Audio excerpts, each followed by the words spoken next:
Mouse N Joypad.com bring you another original. It's fucking great. My roommates and I have been binging this past weekend on the new Star Wars Battlefront Beta.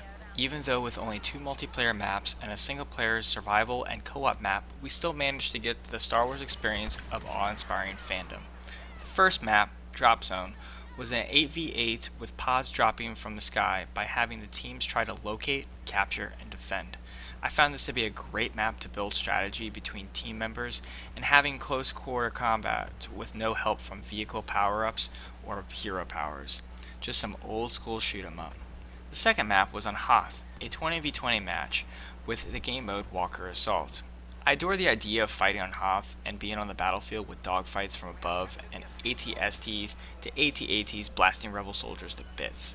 The nostalgia of watching Empire Strikes Back and actually fighting in the battle really made my nerdism show. I never got around to playing the survival mode on Tatooine, but I did watch one of my roommates mess around. Not my cup of tea, but I could see it being somewhat challenging with a friend. My favorite moment out of the whole experience with Star Wars Battlefront was flying as an X-Wing pilot and shooting down 3 TIE fighters.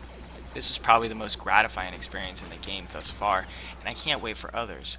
The only negative feedback I would give DICE and EA would be reducing the amount of health for an AT-AT, because Imperials tend to always be victorious in the end. I know this was historically accurate and the Imperial forces are supposed to win, but it's no fun when the Imperials win 95% of the time. All in all, I cannot wait to play the full version once it's released on 17th of November. And my first impressions on Star Wars Battlefront are a little mixed. While I enjoyed the amazing visuals and the first-person blasting, I do have some problems with balancing in the Walker Assault mission. Obviously, the visuals and sound effects are ingrained in my, and I'm assuming your mind, so it's no surprise that I enjoyed all the models, environments, and sound effects. I knew that going in. The question I had, of course, was, is the gameplay going to be enjoyable? While I prefer more Twitch-based shooters, I respect DICE for creating vast environments with minimal coverage.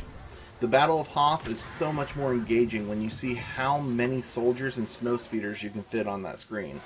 They've also included the Rebel base for more hallway-based shooting, although most of the action takes place in the hangar. Honestly, it's the closest I've ever felt to being in the movie. The biggest problem I have with the experience, though, is the lack of balance. Not in the Force, but in the teams. I don't think I ever saw the Rebels win Walker Assault in my 20 or so matches. I'm not saying it's impossible, I'm saying that it's heavily unbalanced. The Empire seems to spawn much closer to those crucial relays than the Rebels do, and outside of the 2 ships and heroes on each side, the Empire also has landwalkers and the AT-ATs, which seems to drop much more frequently to the less likely snowspeeders. The experience is fun, however, and perhaps it'll become more balanced as players learn the ropes. I'm not too sure. The Drop Zone map does provide a fair and balanced approach to King of the Hill, and I felt the spawn points were fair for both sides. I also enjoyed the way they handled perks, and I thoroughly enjoyed hopping around the map with my jumper pack. There's no doubt in my mind that this game will be successful, but I do feel like I've seen a third of the experience so far, and I don't think we should expect much more than what we've already seen in the final game.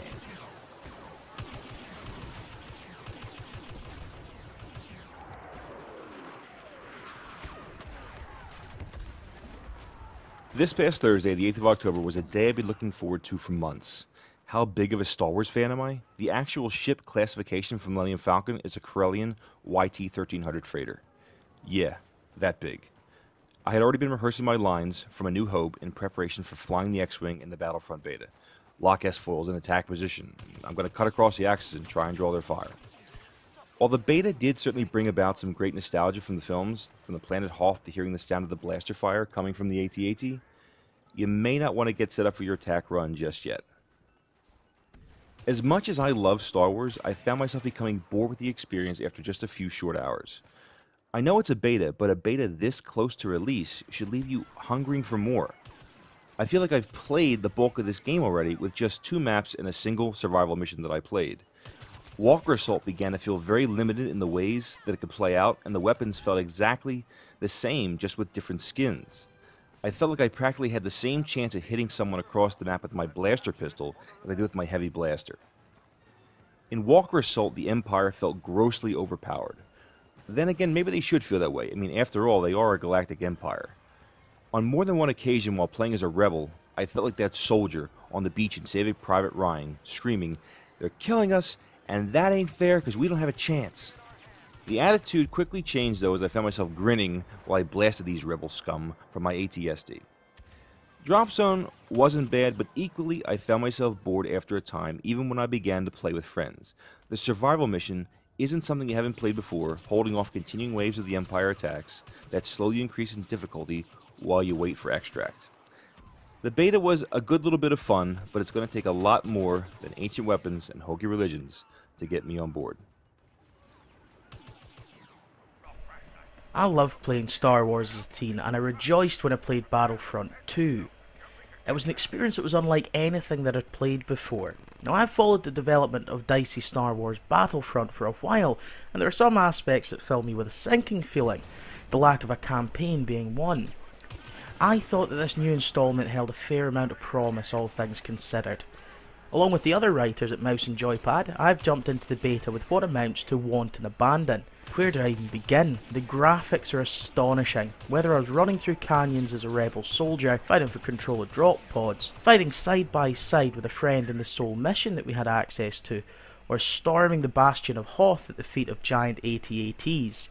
Battlefront is visually stunning. The audio is on point with fantastically authentic blaster sounds, huge explosions, and of course, the awesome sound of a TIE fighter screaming past overhead. And that Star Wars score.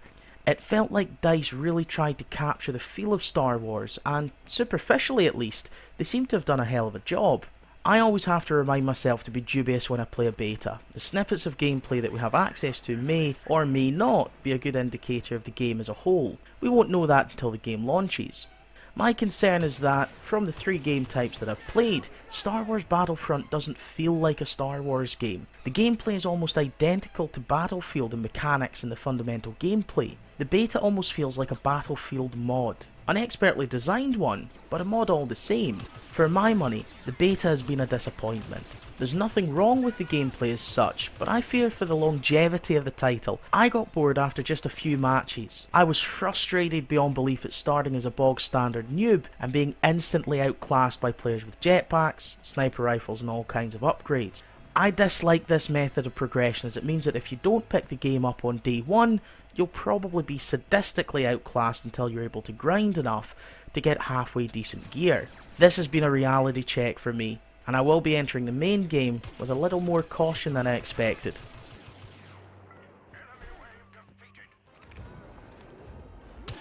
So I'd like to start off by saying this is the only DICE game I've ever played besides Mirror's Edge. Moreover, I've only played the second Battlefront game for a few hours at my friend's house when I was younger, so this is really all new territory for me.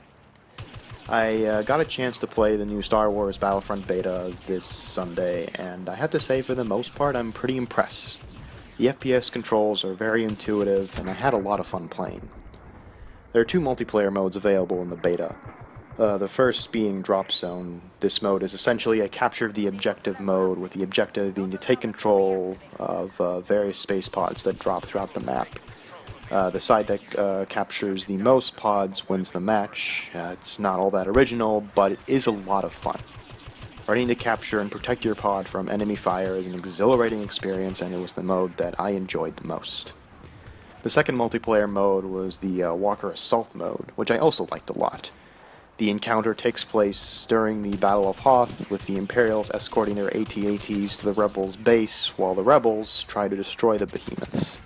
I found this mode to be far more unique, and I loved the massive scope of the match, as each side can have up to 20 players. However, I had more gripes with this mode than I did with Drop Zone. For one thing, you get to control vehicles such as X-Wings and TIE Fighters, and sadly they don't control as well as I would have liked them to. Considering how fast I was able to get the hang of the FPS controls, I find it troubling that I had to really struggle to get the hang of the vehicle controls. However, the biggest flaw with Walker Assault mode is that the teams are unbalanced. The Imperial side won almost every match I played in this mode. I know that canonically the Rebels are supposed to lose, but it's just unfair when taking out the AT-ATs is so much harder than escorting them to the base. DICE really needs to fix this balance issue before launch.